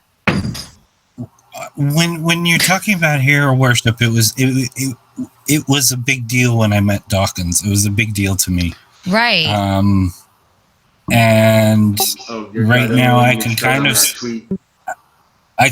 say, fuck that guy. Well, yeah, it's coming down to like with Krauss, with David Silverman. Yeah. These were very big, poignant people who absolutely were cults of personality. I remember looking at David Silverman and going, holy shit, this guy's a fucking con man. And how I feel on David is no fucking secret, and he's well aware of it too. Fuck off, you piece of shit. Anyway. I saw people who followed them in atheism be like, I don't know where else to go, what else to do, because my idols and who I counted as my leaders were pieces of shit. And this is something that we have to start calling out in the atheist community, as well as this hero god worship of these cults of personalities within the community. We're supposed to be promoting individuality, autonomy, and self-identification, self-expression, self-journey. And you want to know one of the most fascinating things I want to mention real fast that I've been seeing in regards to this trend is how so many people, I'm not saying I know this is not the case, but how so many people who claim to be lifelong or extrinsic a length of time atheists all of a sudden are converting to Christianity among the skeptic community. Well, no, really? We'll talk. Yes, there's quite a few. We got to talk about that. I was just gonna say that. I was trying to call out problems with because I was trying to call out persons from a famous YouTuber and got a lot of shit for that.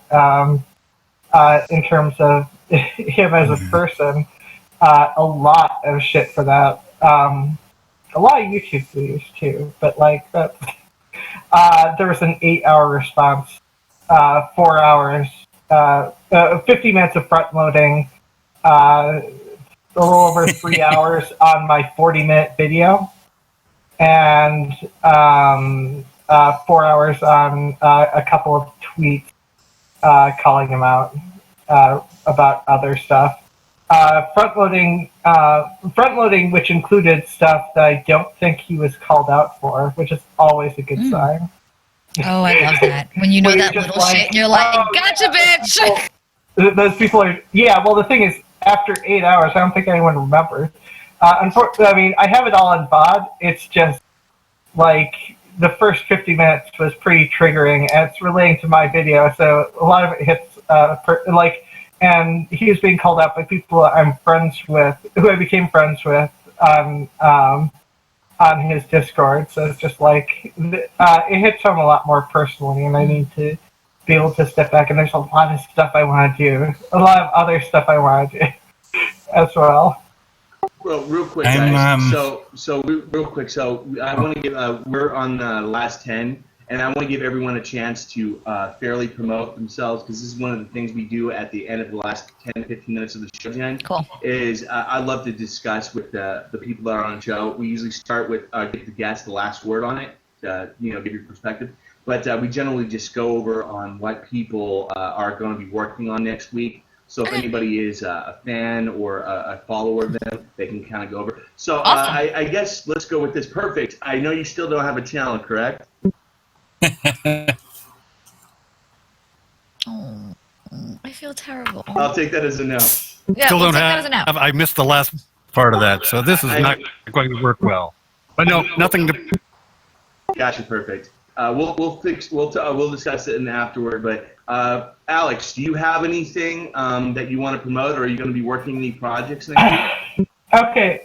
So hopefully I can finally finish the detention center video. Like I went over it like a little bit. I did a little bit of work on it. I need to just get it done. Like I filmed it. I just need to get through like all the editing out that sort of thing. I'm probably going to have a response to ContraPoint's video, which is going to be relatively light. Oh. Because I kind of understand, like, I have a lot of criticism, but I also understand to some degree. There's some bad conclusions that she made that I understood how she got to them. So I want to, at the very least, point that out, even if though what she did through it was through making the video was terrible. Yes. It's nice in the sense that, like, I guess I understand how she came. I'm pretty sure I understand how she ended up making that terrible decision. Some of the terrible decisions in terms of her reactionary position. So hopefully, her reactionary attitude. So hopefully, I can get both of those out on my YouTube channels. I do consider them to be concentration camps, but I'm still calling them detention centers in the video. That's going to be on my politics channel. The counterpoint thing is going to be on my main channel because it's not so much about the politics, but it is, I tend to call out people more so in my main channel. Yeah. And you also do. I'm also in the dark, like everywhere: YouTube, Instagram, Twitch, Twitter. I'm talking to nothing, but I'm also Ozma in the Dark on Twitter. I have 2 Twitter accounts. The Ozma in the Dark one's the official one. I'm Ozma in the Dark on Reddit, which is like a very empty page. I try to do. I'm trying to be everywhere.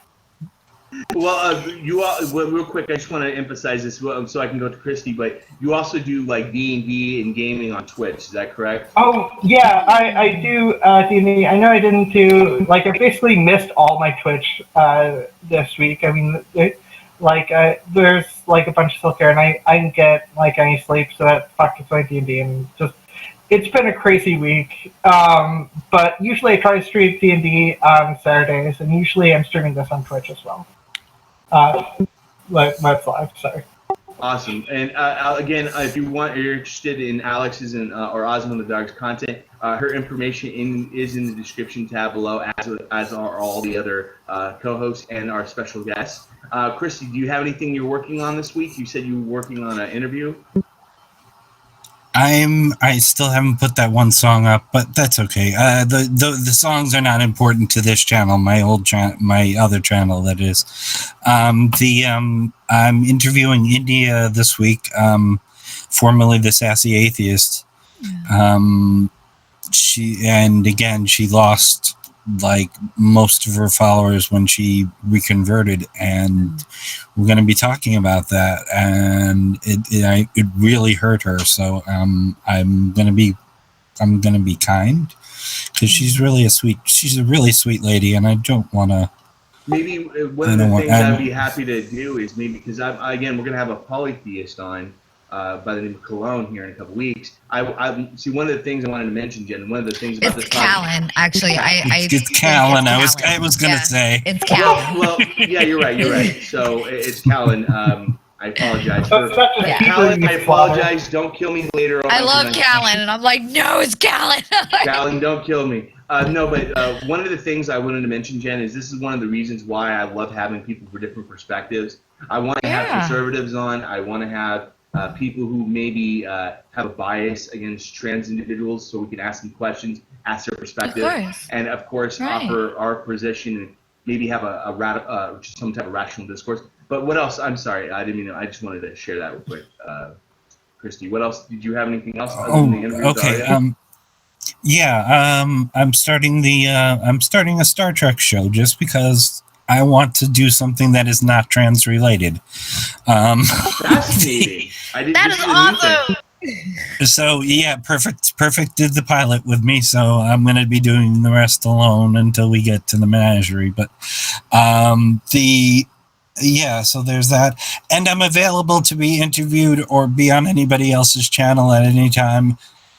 Call me or text me. I'm there. I'm Normality Quake.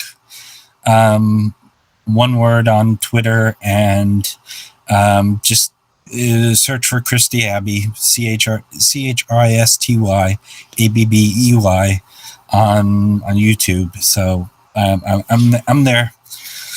And all your information as well as down the description tab, so everyone can link that. If you have anything working, I'm glad to link it after the show. I'm Eliani Clark. I work on random projects. I don't know when it comes up. This is primarily my main focus, but you can follow me on Eliani_Clark on Twitter. And Jen, do you have any? I know you work on Godless Bitches, and you. Holy shit! I'm everywhere now. You are. I'm everywhere now. Godless Bitches. Is there going to be any big projects you're working personally first, or then? All right. I'm getting to it. I'll get there. Okay. Gotcha. Godless Bitches premieres the first Sunday of every month. For now, until I move down to Austin, and then we try to be doing every other week. So we're working on that. My channel is finally up. YouTube.com, The Atheist Wind Down, WINE. The series I'm doing now is a article that's called 8 Steps to Confront Your Wife's Sexual Refusal from the Biblical Gender Roles website. Oh, nice. Yes, and this second part is extremely infuriating, and I go full fucking tangent. So that is, we're going to be bringing guests on soon, hopefully within the next month or two. And instead of the, what's your conversion story? And why did you get involved in you? Yes, all of you. And why did you get involved in atheism? We're going to pick a topic. We're going to pick a current event, social justice topic, so that instead of hearing the same debates and fucking stories from the people the influencers that you like, you're actually going to be able to hear their points of view on the issues you care about. I try to get the topics from my fans as well. I'm just one question real quick, Jen. Are you going to be bringing the wine? Well, if you're physically having the interview with me, then yes, I will provide the wine. Is it sangria? It better be sangria. It is whatever wine you want it to. I have no bigotry towards wine. So if I ever become a guest, I have to make sure I ask to see if I can borrow some of one of my roommates' wine, just so I can have wine. Wine is not required. I just am probably an alcoholic that needs to look into this. Yeah, I don't drink at all, so. No, it's not required, but yeah, I didn't want to do the same debate deconversion story. You know, people give a shit to hear about what their favorite influencers really hear about it. I'm on Twitch. I haven't been on in like 2 weeks. Twitch and Twitter are Jen Dragon Queen. I have been sitting around playing poker, fucking around and bullshitting with people, and apparently that's a hit on Xbox. We will be doing more serious games. I think we're going to line up the EZO Assassin's Creed collection here. I was going to mention, anytime you ever choose to, I'm a big player of Red Dead Online, which is a online Western game. Yes, I know Red Dead, yeah. Yeah, so anytime you ever want to play, they have poker on there as well. That's a big thing in the game. But that's one of the series I'm looking into. We'll talk later. Yep, I got requested for Assassin's Creed. So, like I said, I try to take from my fans what they want to hear and what they. I'm on Twitter kind of often, Jen Dragon Queen, and search Jen Aldrich or Atheist Wind Down on Facebook. How do you have less followers than me? That makes no sense. Because I haven't been on. I did Austin last weekend, and this week has been insane. So I haven't really been pushing my shit. Watching, go and follow both Alex and Just follow Jen my follow our shit. Stuff. Yeah. Yeah. Follow. The more interesting way to follow me is talking to nothing. That's talking to NOTHIN. It's what I assumed I'd be doing when I started Twitter in 2016, and then ignored it with no followers and no following for years. She's a great follow. She really is. Well, guys, Jen, thank you so much for being Thanks on for our having show me. tonight. We'd love to touch base with you some other time in the future. Of course. I know you're gonna have a very busy schedule in the future. I want to thank all my fellow co-hosts. Perfict. I know we had the latency issue, but thank you also as well for bearing with it. Thank you. I have such amazing people around me. This is one of the greatest aspects about being in such a project, is being able to discuss with people, hearing their perspectives, and sharing with beautiful people such as your guys' self. So thank you so much, guys. Thank you. And I learned a lot of different perspectives tonight, and I'm super grateful for that. Thank you for the opportunity. And thank you for having us the opportunity to have us on, Jen. And everyone watching, thank you so much for sharing your time with us. And we will see you next Sunday. We are going to be very fortunate to have Vadim, also known as Creationist Cat, on our show next Sunday. Oh. So it's going to be a great episode. So look I'm so excited for that. All right, guys. Thank you so much for watching, and everyone say goodbye. Bye. Love you guys. And remember, identities matter, guys. Yes. Yeah. As long as I'm prosper.